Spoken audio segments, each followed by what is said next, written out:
Estos derechos humanos de segunda generación, o también denominados em, derechos colectivos, estos derechos se caracterizan por ser derechos económicos, por ser derechos sociales y por ser derechos culturales, ¿ya? ¿Y cuáles están incluidos ahí? Veamos, vayamos a nuestra Constitución Política de la República. Ubiquémonos ahí, por favor. Fíjense ustedes que, de verdad, se los digo con mucho gusto y lo voy a reiterar, nuestra Constitución Política de la República, reitero, es un catálogo de derechos humanos. Debemos estudiarla, debemos conocerla. Veamos, derechos sociales. Espero que ya se hayan ubicado. Estamos en el capítulo segundo, siempre en el título segundo, ¿verdad? Derechos humanos. Y nos vamos a ubicar ahí en la sección primera, ¿ya? Derechos sociales, sección primera. La familia, fíjense ustedes, ¿ya? La protección a la familia, ¿ya? La unión de hecho, el matrimonio, la igualdad de los hijos, la protección a menores y ancianos, la maternidad, ¿ya? La protección a minusválidos, la adopción, la obligación de proporcionar alimentos, acciones contra causas de desintegración familiar. Ahí vamos a encontrar esos derechos sociales. Por eso decíamos que están incluidos los derechos al trabajo, la libre elección del trabajo, la protección contra el desempleo, la igualdad en el salario. ¿Ya? Y se establece que a partir de 1917, pues la mayoría de constituciones lo van incorporando a sus textos. Luego encontramos en la sección segunda, sección primera, la familia, ¿verdad? Y aquí estamos hablando de derechos sociales. En la sección segunda vamos a encontrar la cultura, ¿ya? O sea, los derechos culturales. En el artículo 57 encontramos el derecho a la cultura, ¿ya? Toda persona tiene derecho a participar libremente en la vida cultural y artística de la comunidad, ¿ya? Así como a beneficiarse del progreso científico y tecnológico de la nación. También menciona la identidad cultural, ¿ya? La protección e investigación de la cultura, entre otros. También la protección al patrimonio cultural. ¿Y cuáles son estos? ¿El patrimonio cultural qué es? Bueno, son todos aquellos bienes que pertenecen a la nación, bienes y valores paleontológicos, arqueológicos, históricos, artísticos, ¿ya? Y que están bajo la protección del Estado. Ese es el patrimonio cultural. Por supuesto que existen ciertas limitantes. En este caso, hay una prohibición expresa de enajenación. No se pueden enajenar, no se pueden exportar o alterar, ¿ya?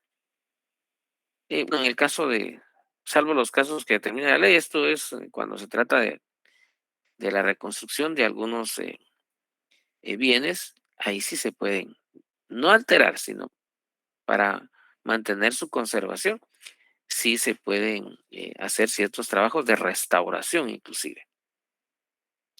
Bien, protección al patrimonio cultural.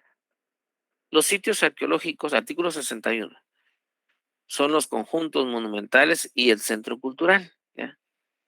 De Guatemala. Van a recibir una atención especial, fíjense ustedes, del Estado, con el propósito de preservar sus características y resguardar ese valor histórico que tiene, ¿verdad? ¿Ya? Bien, y van a estar sometidos a un régimen especial de conservación, ¿verdad? ¿Cuáles? Entre otros, el Parque Nacional Tikal, el Parque Arqueológico de Quiriguá y la ciudad de Antigua Guatemala. Estos por haber sido declarados Patrimonio Mundial. Fíjense ustedes, han sido declarados Patrimonio Mundial, ¿ya? Así como todos aquellos que van a adquirir esa calificación, ¿ya? O ese reconocimiento, esa declaración de ser considerados como patrimonio mundial. Eso a través de la UNESCO, ¿verdad? Bien, en el artículo 62 vamos a encontrar la protección al arte, folclore y artesanías tradicionales. ¿Ya? Entonces, todos estos derechos, ¿ya? Estamos hablando de los derechos culturales. Veíamos los derechos sociales, luego los derechos culturales, y aquí vamos a encontrar también en la sección tercera las comunidades indígenas. ¿Ya? Protección a grupos étnicos. Todo esto emana precisamente de estos tratados y convenciones en materia de derechos humanos, los cuales Guatemala, por supuesto, forma parte de ellos. Guatemala establece que está formada por diversos grupos étnicos, entre los que figuran los grupos indígenas de ascendencia maya. El Estado reconoce, respeta y promueve sus formas de vida, ¿ya? Sus costumbres, sus tradiciones, ¿ya? Sus formas de organización social, el uso del traje indígena en hombres y mujeres, también los idiomas y dialectos. Entonces, aquí estamos hablando de estos derechos sociales, ¿verdad? ¿Qué son los que corresponden a los derechos humanos de segunda generación? Y así podemos ir revisando otros. También tenemos en la sección cuarta, vamos a encontrar la educación, que es parte de esos derechos sociales. ¿Ya? Es decir, se constituyen en derechos de la persona humana y por lo tanto, por ser derechos de la persona humana, son obligaciones del Estado. ¿Ya? Entonces encontramos el derecho a la educación en la sección cuarta como un derecho social. ¿Ya? Artículo 71. Quisiera, quisiera regresar un poquito en el artículo 70 de la Constitución. Ahí vamos a encontrar, fíjense ustedes, de hecho, en varios artículos de la Constitución o en varios apartados de la Constitución, se establece que una ley regulará esa materia. Ahí estamos hablando de las famosas leyes programáticas. Si ustedes quieren, lo anotan ahí, en ese artículo 70. Leyes programáticas, así se denomina. Eso lo van a ver ustedes en Derecho Constitucional. Leyes programáticas se llaman. Todas estas leyes programáticas, pues son todas las que están establecidas en la Constitución, en los cuales se establece que una ley va a regular cierta materia y es una obligación del Estado, en este caso de un órgano del Estado que es el organismo legislativo que por supuesto que tiene la obligación de legislar. Esa es su obligación, ¿ya? Y debe desarrollar, por supuesto, estas leyes programáticas. Recordemos que la Constitución por sí misma, ¿cómo podemos hacerla efectiva? ¿Cómo la podemos efectivizar? La vamos a efectivizar a través de las leyes. En las leyes es donde se van a desarrollar ciertos derechos. Bien, existe, de hecho, en cuanto a la educación, hay una ley de educación, ¿verdad? Bien, sigamos entonces. En la sección quinta vamos a encontrar universidades. ¿Ya?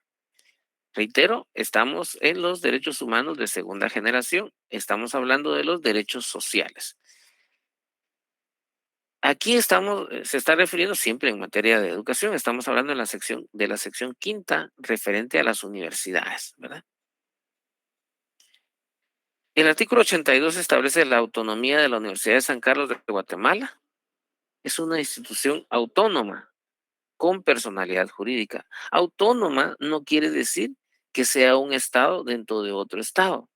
La autonomía está relacionada en cuanto a su funcionalidad, porque eh, la autonomía no es, reitero, un estado dentro de otro estado. La autonomía es funcional, porque si habláramos de una entidad autónoma, realmente no dependería del patrimonio del Estado, ¿ya?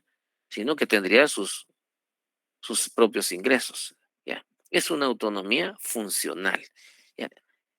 En su carácter de única universidad estatal le corresponde con exclusividad dirigir, organizar y desarrollar la educación superior del Estado, ¿ya? Y la educación profesional universitaria estatal, así como la difusión de ¿qué? De la cultura en todas sus manifestaciones, ¿ya? Promoverá por todos los medios a su alcance la investigación, estimados estudiantes.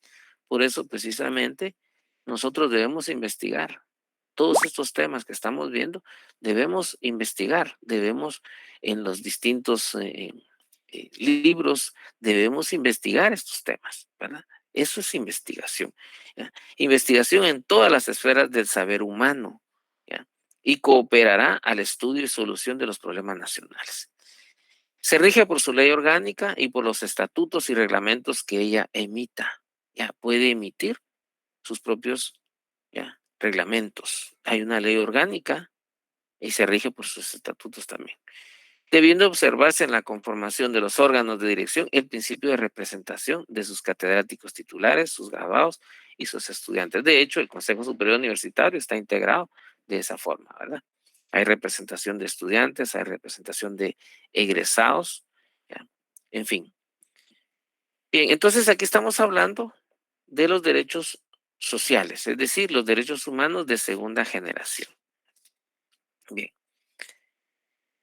en la sección sexta vamos a encontrar el deporte, ¿ya?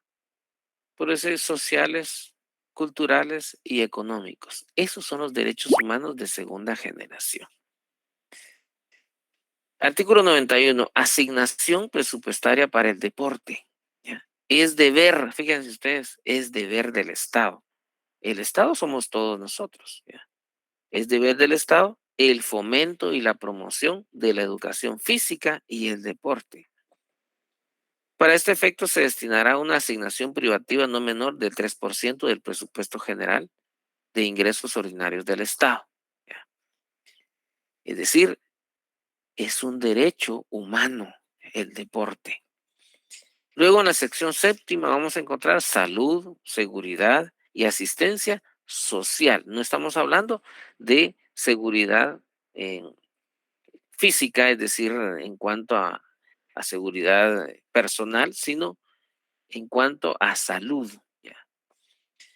Derecho a la salud. El derecho a la salud es un derecho humano de segunda generación, ¿ya? El goce de la salud es derecho fundamental. Fíjense ustedes, ahí encontramos, por eso las denominaciones que veíamos de los derechos humanos, ¿ya? Aquí encontramos, ¿ya? Precisamente que los derechos humanos pues, son también denominados derechos fundamentales. Entonces, el goce de la salud es derecho fundamental del ser humano, ¿ya? Sin discriminación alguna. Bien, también en materia de seguridad social, es importante mencionarlo, el Estado reconoce y garantiza el derecho a la seguridad social para beneficio de todos los habitantes de la República, ¿ya? Y, por supuesto, es una función pública. Bien, ¿a quién le corresponde la seguridad social? La seguridad social, ¿ya?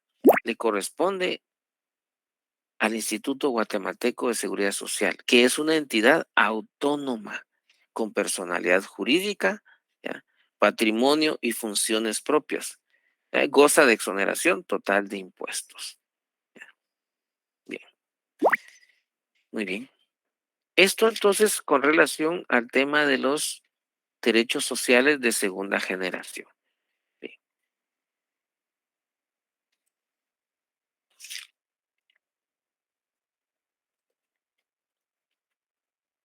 bien, vamos a abrir la posibilidad para que ustedes puedan plantear sus inquietudes, sus comentarios. Ya, les escucho.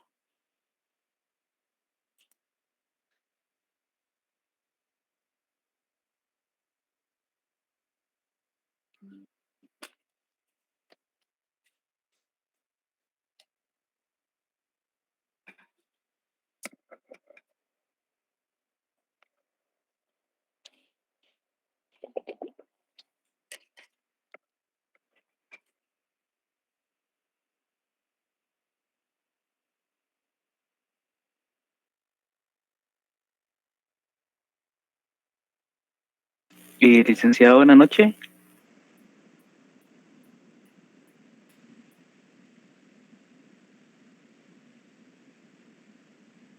Adelante. Buenas noches, disculpe, bueno, me surgió una duda en todo este tema de los derechos humanos. Usted personalmente, como tal, está regulada la pena de muerte, pero no está en vigencia, ¿verdad? ¿Usted cree que sería bueno que estuviera en vigencia o que esté así como está? Ya, permítame, vamos a ver. Fíjese que en ese sentido, si analizamos los diversos instrumentos en materia de derechos humanos, eh, vamos a ver que la Convención Americana de Derechos Humanos precisamente establece que en los estados donde se encuentre vigente la pena de muerte, deberán ir desregularizándolo, es decir, quitando la pena de muerte, no agregándola a las penas, sino que debería irse quitando la pena de muerte. Esto en razón a que, ¿cómo podemos quitarle la vida a una persona como una pena? ¿Ya?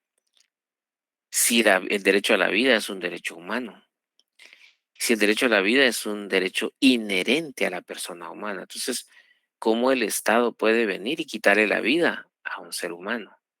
Es una incongruencia, ¿ya? Por eso precisamente el aborto está prohibido, pero dictar la pena de muerte, ¿ya? Es una contradicción. Estimado, si usted me dice, ¿usted cree que debería estar vigente? Yo le puedo decir que en un Estado de Derecho, en un Estado garantista como el nuestro, no debería estar vigente. La pena de muerte es una contradicción. No debería existir la pena de muerte. De hecho, por supuesto que no está vigente porque ya la Corte de Constitucionalidad lo ha establecido precisamente en sentencias recientes en cuanto a la no aplicabilidad de la pena de muerte. Es una, reitero, es una contradicción, una verdadera contradicción el mantenerla, el pretender mantenerla, ¿ya? La pena de muerte. Por diversas razones, ¿verdad? Por diversas razones. Pero si está prohibida la tortura, entonces imagínense, porque la tortura es un martirio, es un sacrificio para el ser humano. Entonces, ¿por qué vamos a permitir que la pena de muerte esté vigente? Yo no sé si alguno de los que están presentes acá tuvo la oportunidad de ver cuando se aplicó la pena de muerte en Guatemala y se aplicaba a través del fusilamiento. De verdad, en lo personal, yo vi las imágenes en televisión cuando se dio la aplicación de la pena de muerte a través del fusilamiento. Y eso lo impacta a uno de verdad. Eso no puede ser. Nosotros debemos respetar la vida humana en todas sus formas. Debemos respetarla. Entonces, a mi parecer, no debería existir la pena de muerte. Respondiendo a su inquietud, estimado estudiante. Gracias, licenciado. Con gusto.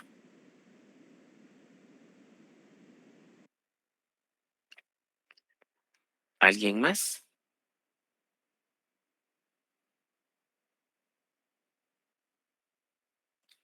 Luego me toca a mí hacer las preguntas.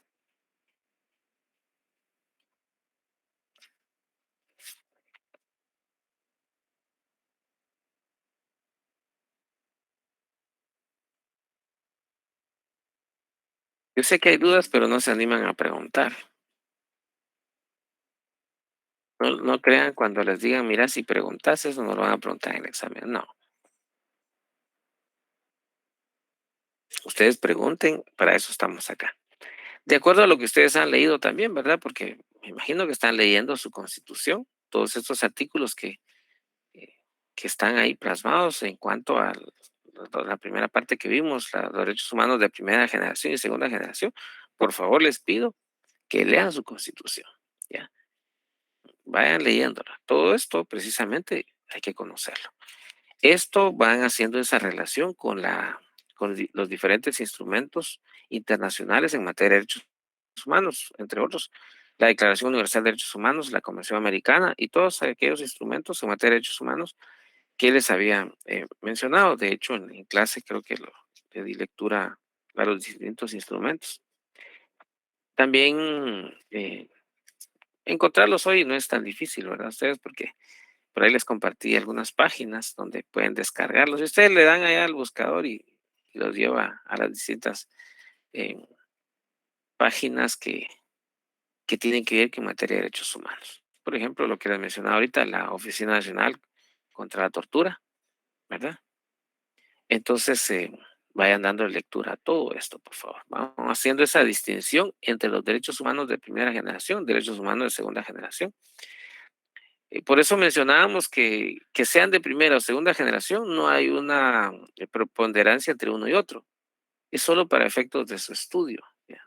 No significa que uno valga más que el otro. No, sino es solo para efectos de su estudio que se hace esa división. Hay una oposición total a esta división, pero se hace para poderlos estudiar. Entonces, en nuestra constitución política, ven ustedes cómo están regulados en estos derechos humanos de primera y de segunda generación. Ahí los vamos a encontrar. Bien, ¿alguna otra inquietud que tuviesen? ¿Comentarios de lo que han leído, los trabajos que les he pedido? Espero que, que estén avanzando con su lectura, los libros que les he compartido, los documentos. Hoy les voy a hacer una pregunta, vamos a ver si, solo una, vamos a ver, vamos a ver qué, a ver si ya leyeron. Vamos a buscar el listado por acá y les voy a preguntar. Bien. Conste que no llegamos hasta al tema del derecho al trabajo, ustedes. No lo vimos. Bien, entonces, vamos a ver. Participen ustedes. Si no participan, quiere decir que no les está gustando la clase. Bien. Adelante, Brandon. Sí, solo una consulta. Bueno, no sé cómo especificar la pregunta, pero así como las peleas por las tierras en cuanto a las comunidades indígenas, ¿qué piensa usted acerca de eso? Ya que yo, según, bueno, las noticias que vi la última vez, de que rechazan la intervención del Estado.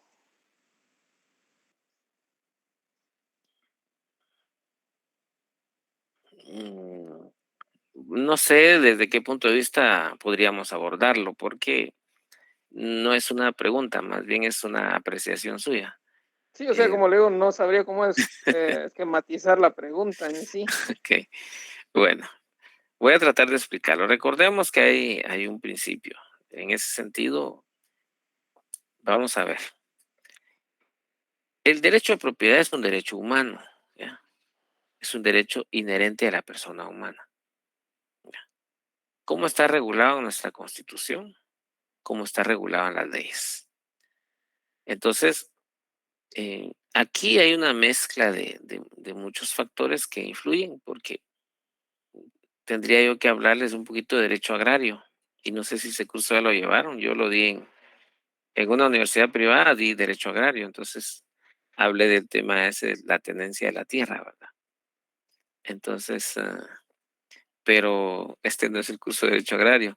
Pero importante es su pregunta. En ese sentido, yo lo que podría decirle es de que se deben respetar precisamente esos derechos que se tienen de propiedad. Si usted tiene un título, ya, no le voy a decir legítimo o lo que sea, porque todos los títulos de alguna forma son legítimos, ya. Si usted tiene un título que ampara su derecho, no lo pueden despojar de él, ya.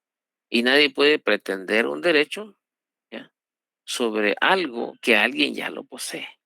Aquí hablamos un poquito de derecho civil. ¿Se recuerdan ustedes del derecho de posesión? ¿Qué es el derecho de posesión? ¿Qué es el derecho de propiedad? ¿Ya? El derecho de posesión es la presunción de propiedad. ¿Ya? Entonces, hay personas que tienen solo la posesión, ¿verdad? Entonces, ahí sí no me atrevería a ahondar en el tema porque pues tendríamos que abordarlo desde el punto de vista del derecho agrario, ¿verdad? Y sobre todo ese tema, pues es un tema muy bonito, pero Solo desde el punto de vista del derecho a la propiedad puedo mencionar esto, ¿verdad? Así escuetamente. Y el Estado pues debe garantizar ese derecho que se tenga, porque si no, imagínense ustedes que llega alguien por ahí y dice yo soy el dueño de esta propiedad, ¿verdad? Y resulta que uno tiene su título, entonces no lo pueden despojar, ¿ya? De ese derecho porque es un derecho humano. O en todo caso, el Estado en determinado momento debe proteger ese derecho de propiedad. Bien, ahí lo dejaría en ese sentido. ¿No hay más dudas? ¿No? Muy bien. Vamos a ver entonces, por acá tengo mi listado. Vamos a preguntarle, vamos a ver, a Miguel Ángel Soto. Miguel Ángel Soto, ¿sí está presente?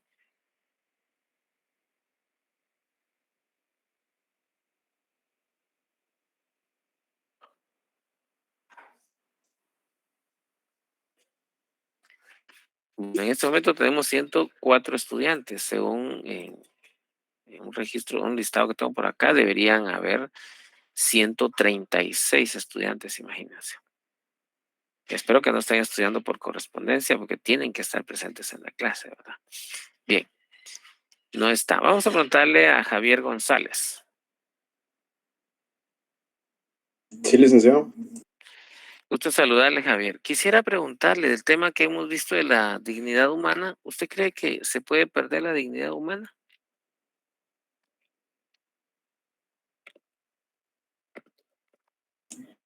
En lo personal creo que no, licenciado, ¿Por qué no? porque es algo inherente de la persona, Porque es un por lo derecho mismo humano.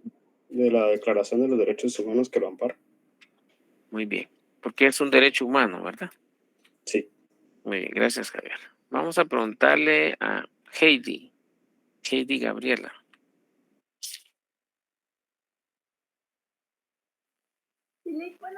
Buenas noches, Heidi. Gusto saludarle. Quisiera preguntarle en cuanto a la dignidad humana. A una persona se le puede, a Javier le preguntaba si se puede perder, se le puede suspender o en determinado momento se le puede excluir a una persona de un derecho alegando indignidad. Es decir, indignidad no es ser digno. ¿Se puede? Desde mi punto de vista, no. No. Hay un autor que les compartí por ahí y voy a revisar si es que realmente les compartí el libro, pero este autor menciona el tema de la indignidad o de la dignidad humana. En la parte intermedia, él menciona algunos aspectos que estoy preguntándoles. Esto lo estoy haciendo para ver si ustedes realmente están leyendo estos documentos, ¿verdad? Porque también pedí pues una lectura ahí del tema este de la dignidad humana, ¿verdad? Para que podamos sumergirnos en el tema que estamos analizando ustedes, ¿verdad? Bien, vayámonos, vayámonos al artículo 924 del Código Civil, espero que lo tengan a la mano, artículo 924, el decreto ley 106.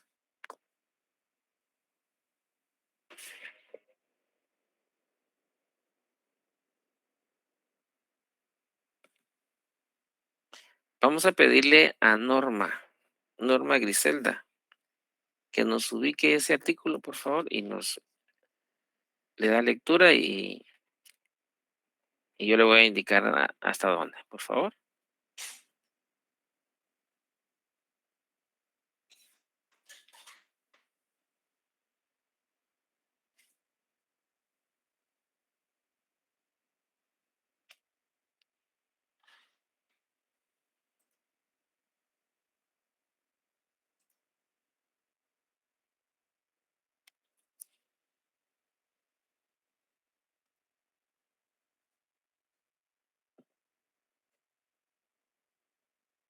Activan su cámara, estimados estudiantes. Muy pocos la tienen activa.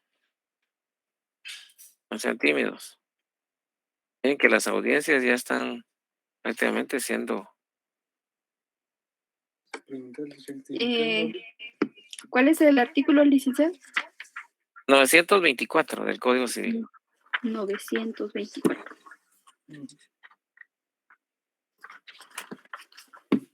De las incapacidades para suceder.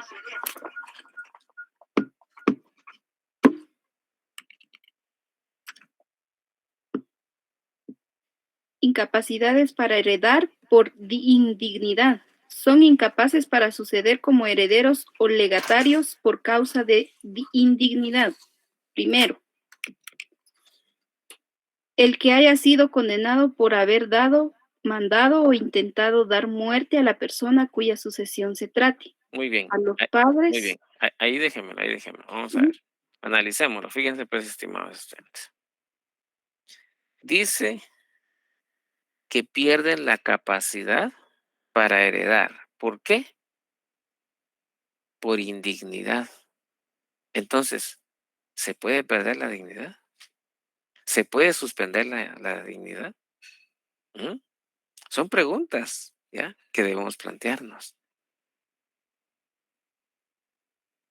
Fíjense ustedes, este autor hace alusión a distintos aspectos para afirmar, ¿ya? Él llega a la conclusión de que no se le puede quitar la dignidad. Nosotros podemos decir que no se puede, como ustedes lo mencionaban también, ¿verdad? Porque es un derecho humano, es un derecho fundamental, es un derecho inherente a la persona humana. La dignidad humana es como que nos quitaran, ¿qué?, una parte de nuestro ser, de nuestro cuerpo. Entonces, no se puede. Con este autor podríamos coincidir en el sentido que se puede en determinado momento excluir ciertas actividades, ¿ya?, que tienen relación con la dignidad humana.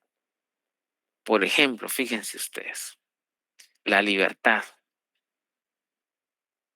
La libertad es un derecho humano, es un derecho inherente a la persona. Y ese es un análisis que quiero que hagamos nosotros acá. Artículo 5 de la Constitución. ¿Ya? ¿Qué establece el artículo 5, Brandon? Su Constitución, por favor. Vamos, estimados estudiantes, acompáñenme en la lectura. No me dejen solo analizando los artículos. Libertad de acción. Gracias. Libertad Toda de acción, persona- licenciado. Gracias. Muy bien, muchas gracias. Fíjense ustedes y establece así: toda persona tiene derecho a hacer lo que la ley no prohíbe. ¿Ya? Y veamos el artículo 4. ¿Ya? Todos los seres humanos, ¿qué? Son libres. Libertad e igualdad. Exactamente. Son libres. ¿Ya? Dice que somos libres. Ah, bueno. ¿Y entonces por qué nos llevan detenidos? Porque Porque vulneramos los derechos de otras personas. Porque estamos rompiendo nuestro normamiento jurídico, licenciado. Ujú. ¿Y por qué nos pueden condenar en determinado momento a 20 años de prisión? Fíjense ustedes, coartada nuestra libertad y nos pueden suspender en el goce de nuestros derechos civiles y políticos. Por ejemplo, en los diversos contratos que se realizan en materia civil o mercantil, ¿verdad? El notario debe hacer constar, según el artículo 29 del Código Notariado, el decreto 314, establece que el notario hará constar que los comparecientes se encuentran en el libre ejercicio de sus derechos civiles. No sé si tienen su código notariado ahí, pero si lo tienen, artículo 29. Fíjense ustedes, que se encuentran en el libre ejercicio de sus derechos civiles. ¿Y qué pasa entonces cuando una persona ha sido condenada? Le suspenden, lo excluyen de ese goce, ¿ya?, de su libertad. Entonces, pero la dignidad humana no se pierde, fíjense, no se puede excluir, no se puede suspender. ¿Por qué? Porque vean lo que dice la Convención Americana de Derechos Humanos. ¿Ya? Artículo 4 y artículo 5. 4 y 5. Veamos el artículo 5 de la Convención Americana de Derechos Humanos. Toda persona tiene derecho a que se respete su integridad física, psíquica y moral. El número 2 dice, nadie debe ser sometido a torturas ni a penas o tratos crueles, inhumanos o degradantes. Y ojo con esta parte final. Toda persona privada de libertad será tratada con el respeto debido a la dignidad inherente al ser humano. Licenciado, entonces, perdón, el artículo 924 no aplica en sí como lo establece, porque la persona, aunque vulnere los derechos de otras personas, siguen siendo dignos de sus derechos. Es más o menos por ahí, Andrea. Ahorita lo voy a explicar con mucho gusto. Voy a concluir con lo que estaba diciendo. Entonces, la persona, en el caso de su dignidad, no se le puede suspender, no se le puede excluir. ¿Ya? Porque vean, está privado de su libertad, ¿ya? Pero su dignidad dice que no. Lo deben tratar con respeto a su dignidad inherente al ser humano. Ahora, vayámonos al artículo 924 del Código Civil. Lo que hay es una incapacidad, fíjense. No tiene la capacidad. No está diciendo que no tiene dignidad, ¿ya? No tiene capacidad, porque dice incapacidad para heredar. ¿Por qué? Por indignidad. Pero ser indigno no quiere decir que no tiene dignidad, porque es un derecho humano. Ahora, ¿el Código Civil de cuándo es? ¿Cuándo entró en vigencia? ¿Cuándo fue aprobado y cuándo entró en vigencia?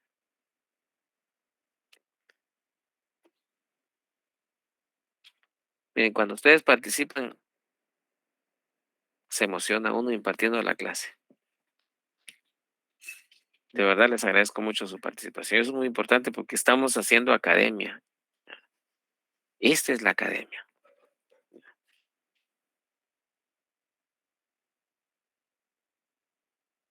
¿Cuándo entró en vigencia?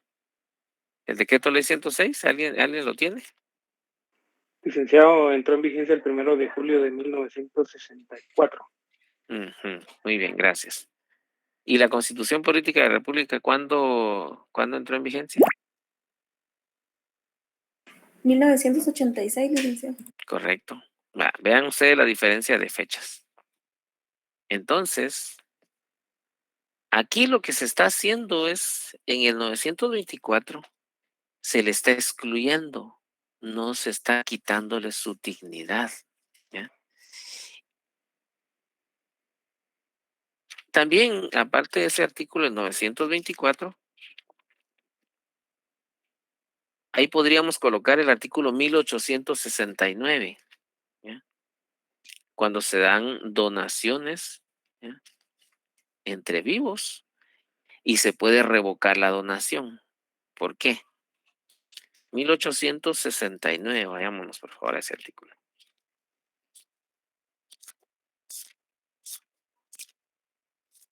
¿Ya lo ubicaron?